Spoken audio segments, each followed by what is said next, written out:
सभी मित्रों को नमस्कार। सार्वभौमिक विद्या यूट्यूब चैनल में आप सबका हार्दिक स्वागत और अभिनंदन करता हूं। आप सबको विदित है कि ये यूट्यूब चैनल एक ऐसे विद्वजनों द्वारा संचालित किया जा रहा है जिनका उद्देश्य वर्तमान में जो प्रतियोगी परीक्षा है उनकी तैयारी करने वाले युवा वर्ग है उनके हितार्थ ये चैनल बनाया गया है।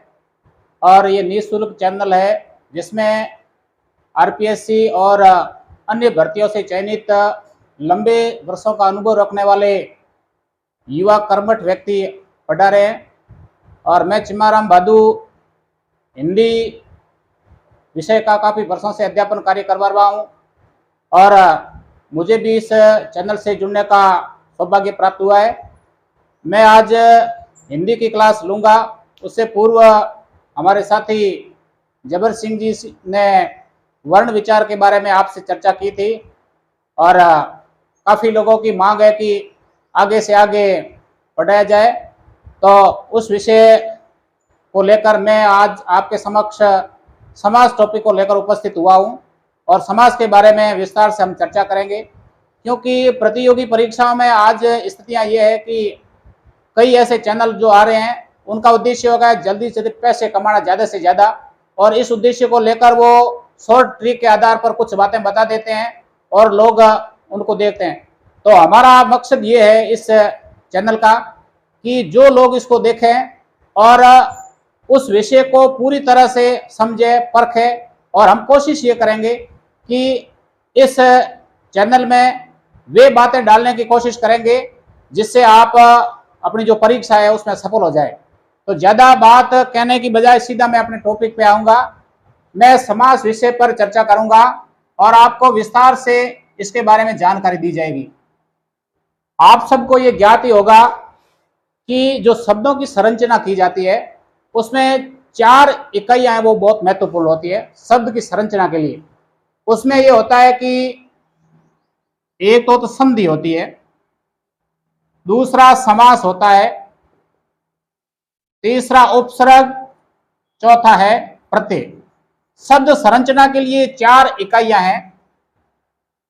इन इकाइयों में हम समास के बारे में पढ़ेंगे, संधि के बारे में भी गुरुजी आपको पढ़ाएंगे, हम भी पढ़ेंगे, लेकिन आज समास के बारे में चर्चा करेंगे अपन। तो इसको कहते हैं शब्द संरचना की 4 इकाइयां। शब्द संरचना की 4 इकाइयां हैं। इन 4 इकाइयों से शब्दों का निर्माण होता है। शब्द संरचना की 4 इकाई, इसमें हम इस पे बात करेंगे, चर्चा करेंगे समास के बारे में। तो आप सभी ध्यान देना, मैं पूरी कोशिश करूंगा कि आपको इस प्रकार से समझाया और पढ़ाया जाएगा कि आप पूरी तरह समास को समझ जाएंगे। समाज से संबंधित आजकल स्थितियां ये बनी हुई है कि कंपटीशन परीक्षाओं में जो पहले का सिस्टम था वो थोड़ा बदल गया है।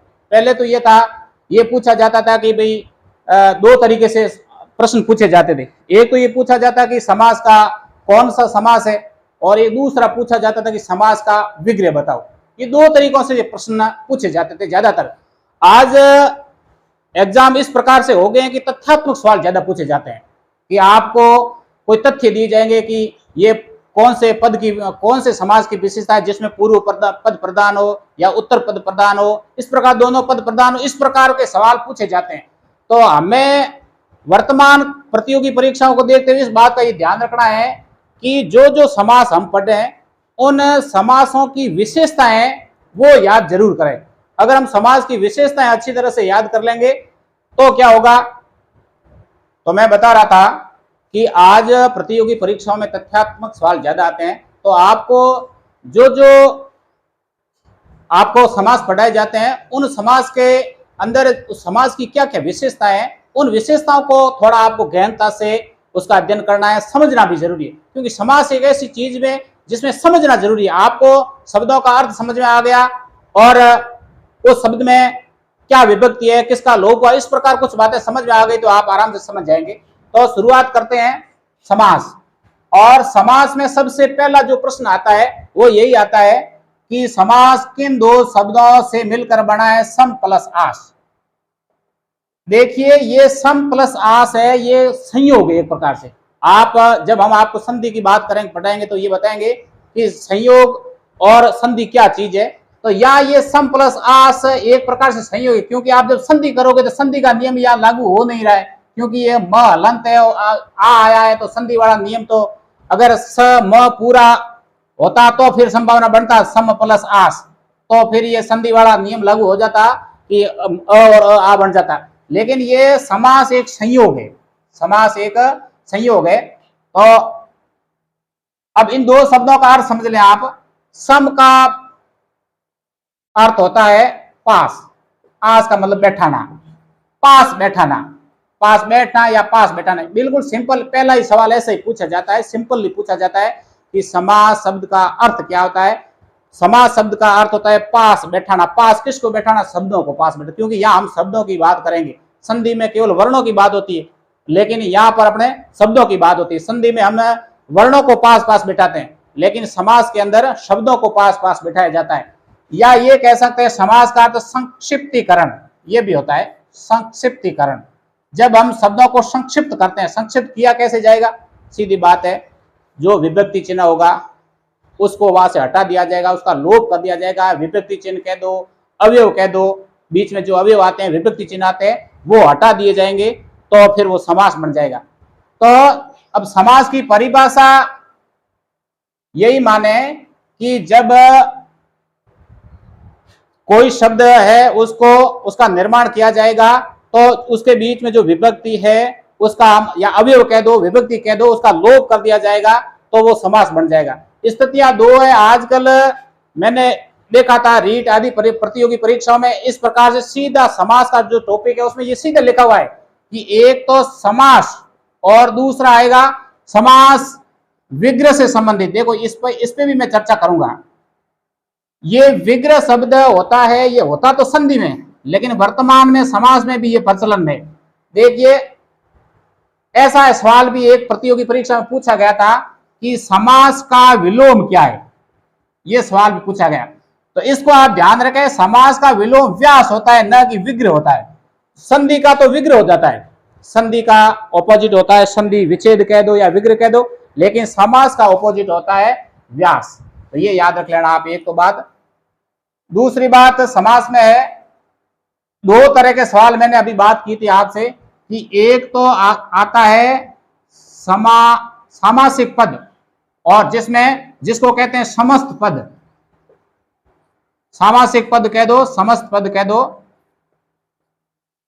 और दूसरा होगा समास विग्रह, जिसको अपन कहते हैं समास विग्रह कहते हैं। तो दो तरह से सवाल पूछे जाएंगे परीक्षा में। एक तो कोई आपके उदाहरण दे दिया जाएगा और उस उदाहरण में पूछा जाएगा कि यथाशक्ति शब्द है, उस यथाशक्ति शब्द के अंदर कौन सा समास है, ये पूछा जा सकता है।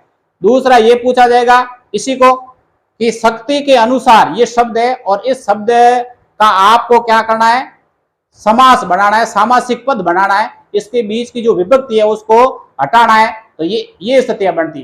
तो मैं आपकी जानकारी के लिए बता दूं कि ज्यादातर जो सवाल आते हैं वो अब जैसे पूछे जाएंगे वो तो ये है कि यथाशक्ति में कौन सा समास है, यथासंभव में कौन सा समास है, ये तो केवल अवयवी भाव से आते हैं।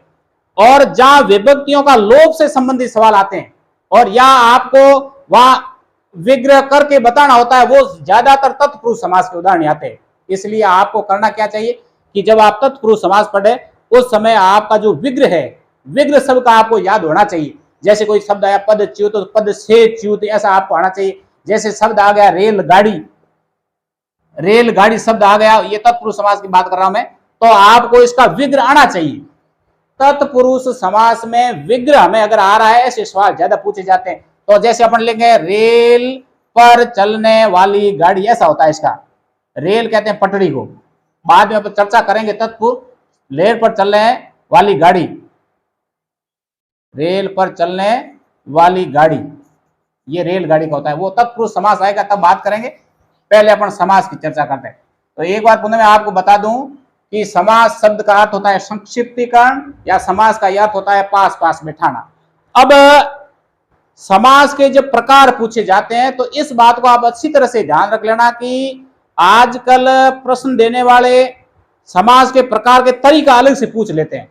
कि जैसे देखिए, क्या मैं आपको बताऊं कि एक ऐसी परीक्षा थी, उसमें पूछा गया था कि मूल रूप से समास के कितने प्रकार है। मूल रूप से समास के कितने प्रकार है, उसमें 4, 5, 6, 7 ये सब ऑप्शन दिए थे। तो वहां उसका उत्तर ये था कि 5। और लोगों ने कहा 5 कैसे, हो ही नहीं सकता, मूल रूप से कैसे 5। क्योंकि हमने तो ये पढ़ा है आज से पहले कि समास के 6 प्रकार होते हैं। हिंदी में समास के हम 6 ही प्रकार मानते हैं, लेकिन समास के 4 भी प्रकार माने गए हैं, 5 भी प्रकार माने गए हैं और 6 भी प्रकार माने गए। इस पे भी हम चर्चा करेंगे किस प्रकार 4, 5 और 6 प्रकार माने गए। तो मैं आपसे बात करूं कि समास का अर्थ बात हो गई पूरी, और समास के अर्थ में समास की परिभाषा ऐसा कोई सवाल नहीं आता है, सीधा ये एक ही सवाल आता है, समास शब्द का अर्थ क्या होता है और संक्षिप्तीकरण होता है, पास बिठाना होता है। समास का विलोम कई बार पूछ लिया जाता है कि समास शब्द का विलोम क्या है, तो व्यास इतना याद रखना है। अब अपन बात करेंगे समास के प्रकार।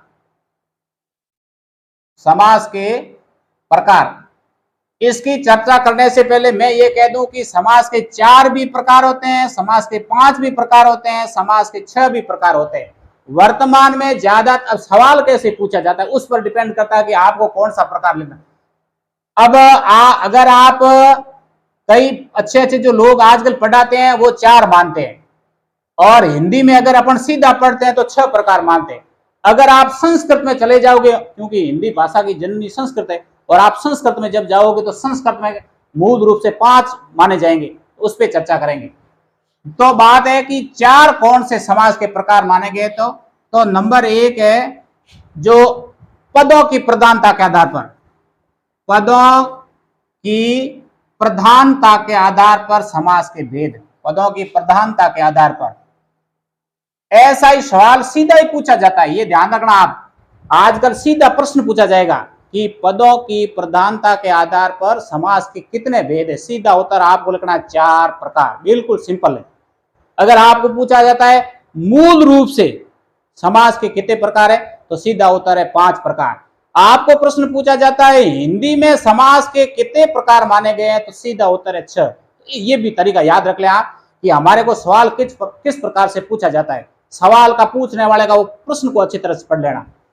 तो पदों की प्रधानता के आधार पर समास के प्रकार, ठीक है। तो इसमें हम कहते हैं, आपने पढ़ा भी होगा कि समास के अंदर सीधी बात है 2 पद तो होना ही जरूरी है। भाई 2 पद से कम तो कोई समास बनेगा, 2 या 2 से अधिक पद हो गए तभी तो क्या बनेगा, वो समास बनेगा, अन्यथा समास नहीं बन पाएगा। तो 2 पद तो होना जरूरी है। तो 2 पदों में हम मान लें कि जो पहले वाला पद है उसको मानते हैं पूर्व पद, और जो दूसरा पद होता है उसको उत्तर पद कहते हैं। क्योंकि आप एमए जब कोई करता है तो आपने सुना होगा कि एमए पहले को कहते हैं पूर्वार्ध, दोबारा दूसरे साल के एमए को उत्तरार्ध बोलते हैं। तो उत्तर बाद में होता है, क्योंकि प्रश्न के बाद क्या होता है, उत्तर, ऐसा। तो एक होता है पूर्व पद और उत्तर पद। इसको इस प्रकार समझ ले, पहला पद भी कह सकते हो और इसको क्या कह सकते हो, दूसरा पद भी कह दो।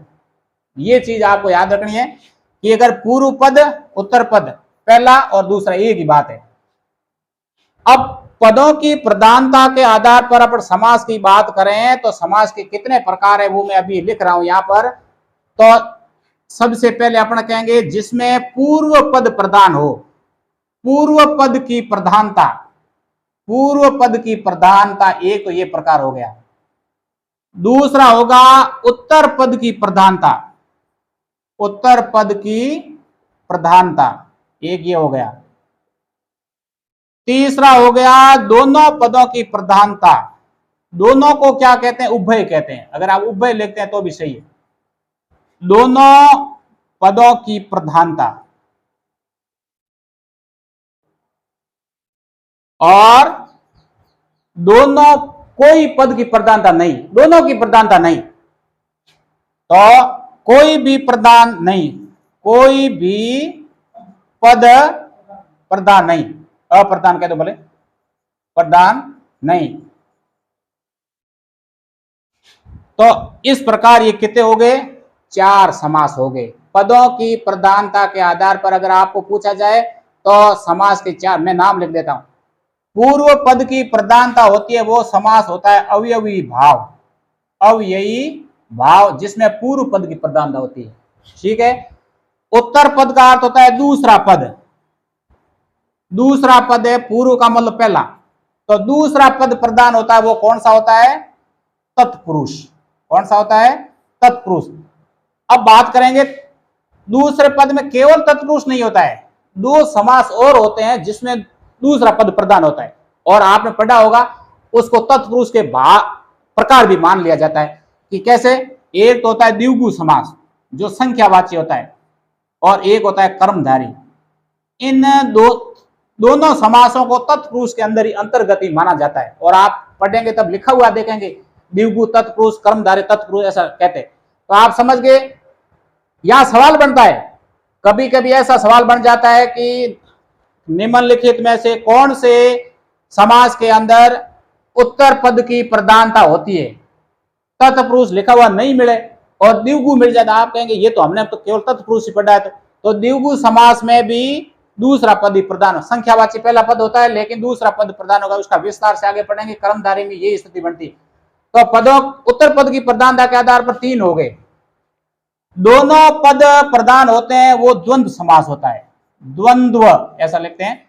द्वंद्व समास के अंदर दोनों पद प्रधान होते हैं, और कोई भी पद प्रधान नहीं, अर्थात अन्य पद प्रधान, अन्य पद प्रधान होता है उसको बोलते हैं बहुब्रीहि। बहुब्रीहि, ये बहुब्रीहि समास है जिसमें अन्य पद प्रधान होता है। तो एक बात आपको समझ में आ गई कि पदों की प्रधानता के आधार पर समास के चार प्रकार माने गए हैं। सवाल आए तो ये चार प्रकार वाला हो गया। पहला पद जिसमें प्रधान होता है अवयवी भाव समास होता है, इसके बारे में विस्तार से अपन चर्चा करेंगे। जब दूसरा पद प्रधान होता है तो उसको तत्पुरुष भी कहते हैं, द्विगु भी कहते हैं, कर्मधारय तत्पुरुष के ये दोनों प्रकार माने गए। दोनों पद उभय, उभय पद जिसमें प्रधान होता है द्वंद्व, जैसे आपने पढ़ा होगा माता पिता सुख दुख आदि पढ़े, विस्तार से आगे पढ़ाए जाएंगे।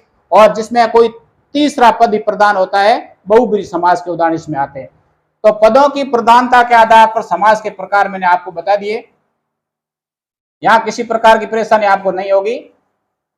अगर ऐसा सवाल आता है तो आप आराम से उत्तर लिख सकते हैं। अब दूसरी बात मैंने की थी, पांच प्रकार भी होते हैं समास के, तो वो भी चर्चा कर लें। मूल रूप से समास के प्रकार। अगर मूल रूप से बात की जाए, मूल क्या है? संस्कृत, भाषाओं की जननी है संस्कृत, और संस्कृत में जो मूल है उस मूल में अगर आप पढ़ेंगे तो वह पांच प्रकार है। पांच प्रकार में नाम तो यही है, लेकिन एक सबसे पहला जहां नाम है जो संस्कृत में चलता है उसको कहते हैं केवल समास। वह केवल समास, ये पद मिले हुए होते हैं, बीच विभक्ति आदि नहीं होती है, केवल समास उसको कहते हैं। फिर दूसरा होता है अवयवी भाव। अवयवी भाव नाम वही है, फिर तत्पुरुष। कभी आपने ये पढ़ा होगा, संस्कृत की गहराई में गए तो एक आता है, प्रश्न आता है, समानाधिकरण और व्याधिकरण किस समास के प्रकार? ऐसा सवाल कई एक बार कंपटीशन में पूछे गए थे। तो समानाधिकरण और व्याधिकरण तत्पुरुष समास के प्रकार होते हैं। और यह भी आपने पढ़ा होगा कि समानाधिकरण में दो होते हैं। समानाधिकरण तत्पुरुष के दो प्रकार होते हैं, कर्मधारय और द्विगु। और व्याधिकरण के आगे छह प्रकार होते हैं जो कारक से संबंधित होते हैं। आप, मैं बोर्ड पे भी बात लिखूंगा। तत्पुरुष समास, इस तत्पुरुष समास जो तीसरा समास है इसके दो प्रकार माने गए। मूल रूप वाले मैं बात कर रहा हूं। एक होता है समानाधिकरण तत्पुरुष जिसको कहेंगे, एक होता है व्याधिकरण तत्पुरुष। ये दो होते हैं। और फिर समानाधिकरण के प्रकार होते हैं दो। दो कौन से होते हैं? एक होता है कर्मधारय और एक होता है द्विगु। ठीक है, एक होता है द्विगु। तो ये है समानाधिकरण के दो प्रकार। इसको मैं थोड़ा ऊपर पूरा लिख देता हूं, थोड़ा कटा गया, दिख कम रहा है।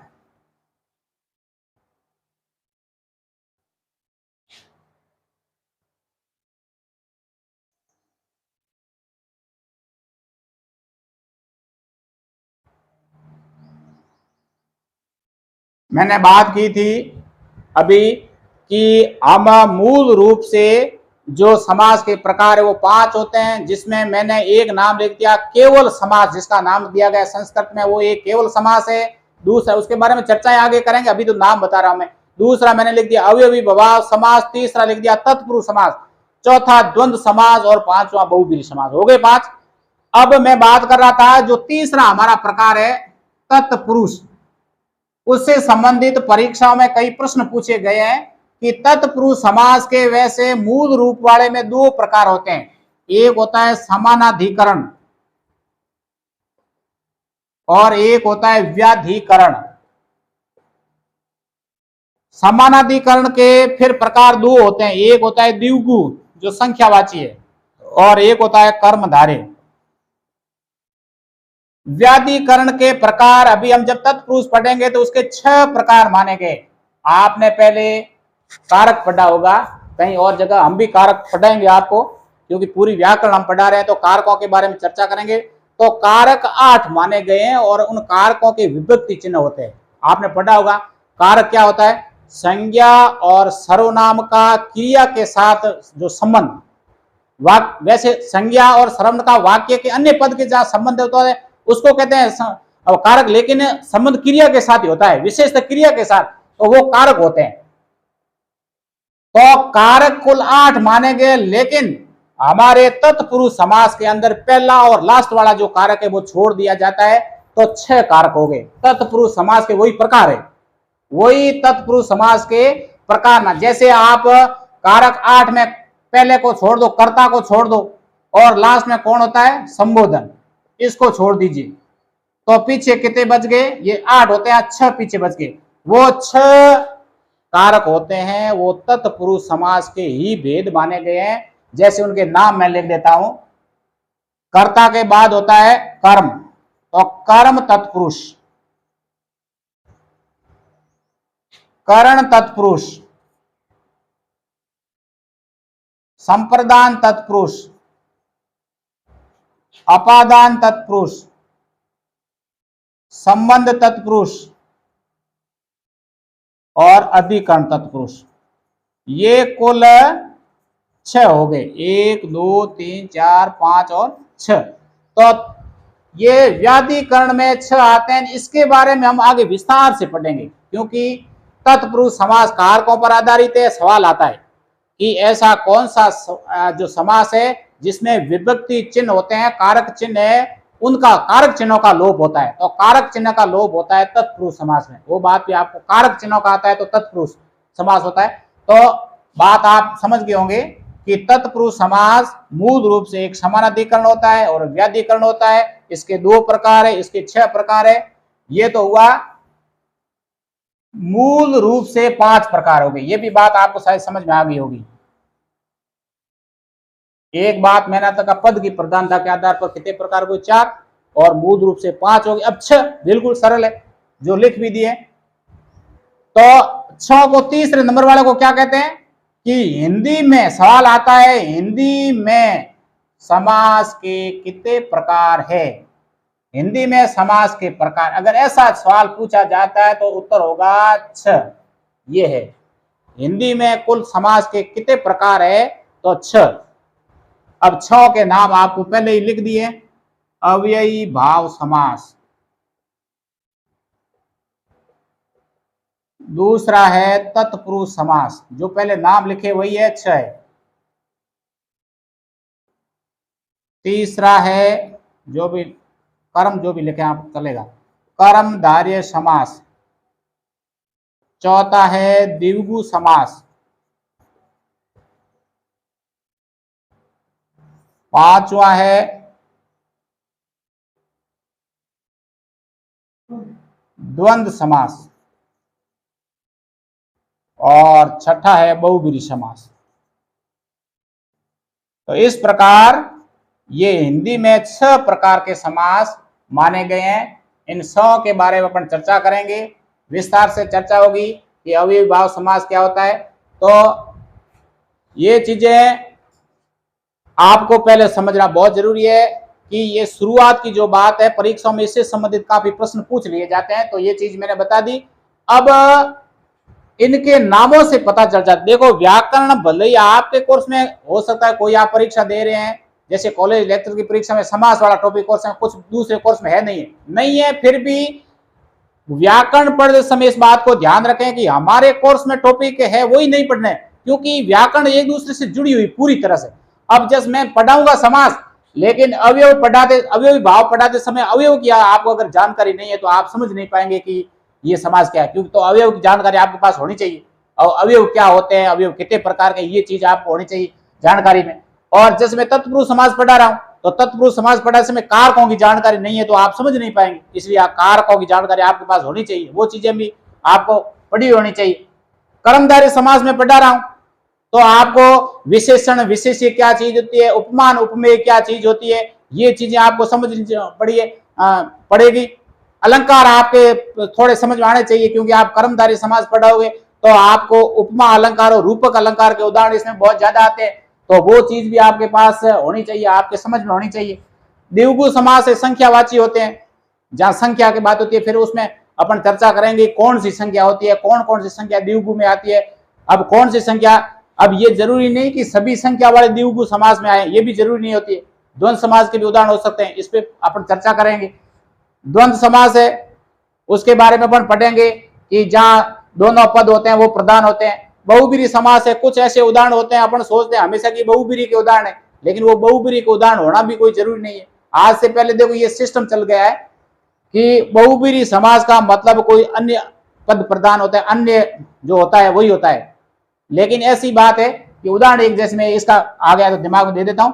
जैसे हम कहते हैं दशानन, दशानन रावण को कहा जाता है, मतलब ऐसा हम ये मानते हैं कि रावण के 10 सिर है, लेकिन वास्तव में रावण के 10 सिर नहीं है। अगर 10 सिर रावण के होते ना तो ये दशानन शब्द है बहुब्रीहि समास में आता नहीं। अरे बहुब्रीहि भाई, हमारे सामने जो चीज है वो वैसी की वैसी अपने को दिख रही है, तो वो बहुब्रीहि का उदाहरण होगा नहीं, होगा क्या? जैसे अपने सामने कोई भाई आदमी खड़ा है, उसके 4 हाथ है, अपन के ये 4 हाथ वाला, आपने सही बात कह दी कि 4 हाथ वाला ही है, तो वो बहुब्रीहि नहीं है। बहुब्रीहि का तो मतलब होता है अन्य अर्थ, जब अन्य अर्थ होता है तभी बहुब्रीहि होता है। तो मेरा कहने का मतलब है कि दशानन शब्द है, चाहे पंचानन है, चाहे 4 चतुर्भुज है, ये शब्द क्या है, ये उनकी महानता बढ़ाने के लिए, जैसे अपना चतुर्भुज कहते हैं विष्णु को, तो चतुर्भुज का मतलब है 4 भुजाएं, वास्तव में उनके कुछ नहीं, लेकिन कहने का अर्थ है कि उनकी 4 भुजाओं के समान उनकी ताकत है। रावण के सिर एक ही है, लेकिन रावण का 10 आनंद, 10 मुख वाला रावण है, मतलब है कि उसकी ताकत है, इतनी है, बहुत ज्यादा है। अगर आप दशानन का सीधा अर्थ लोगे ना, रावण के 10 सिर है, अगर है और हम दशानन कह रहे हैं तो वो अन्य अर्थ में नहीं आएगा, ये समझने वाली बात है। 10 सिर है जिसके, शिव जी के 3 आंखें हैं, 3 आंखें आपको दिख रही है, तो अपन शिव जी को त्रिनेत्र कहते हैं। तो ये प्रकारों के बारे में हमने अच्छी तरह से जान लिया, और भी अपन अच्छी तरह से इसको विस्तार से पढ़ते जाएंगे। एक एक समास जब आएगा तो उसके बारे में उदाहरण बताए जाएंगे, कौन सा समास कहां पर क्या होता है, कई चीजें आपको बताई जाएगी। ऐसी जानकारियां जो दूसरी जगह आपको नहीं मिलेगी, ऐसी जानकारी हम यहाँ देने की कोशिश करेंगे। तो आज अपना ये टॉपिक है समास और परिभाषा, समास के प्रकार, ये टॉपिक पूरा हुआ। अगली क्लास में हम ये प्रत्येक समास के बारे में विस्तार से आपको इस तरह से समझाने की कोशिश करेंगे कि आपको पूरी तरह आपको याद हो जाए। तो हमारी कोशिश ये है कि आप अधिक से अधिक लाभ उठाएं, और इस जो चैनल हमारे युवाओं ने बनाया है वो भी उत्साहित हो ज्यादा से ज्यादा। अगर आप सब्सक्राइब करेंगे, इसको देखेंगे, पढ़ेंगे, तो हमारा भी हौसला बढ़ेगा और हम भी कोशिश करेंगे कि इस बहुत अच्छा पढ़ाएं। तो मेरी आप सभी से गुजारिश है कि ज्यादा से ज्यादा इस चैनल को आप सब्सक्राइब करें और ज्यादा से ज्यादा लोगों तक पहुंचाने की कोशिश करें, जिससे कि हम सबका हौसला बढ़े और अपना काम सुचारू रूप से हो सके। और धन्यवाद, बहुत बहुत।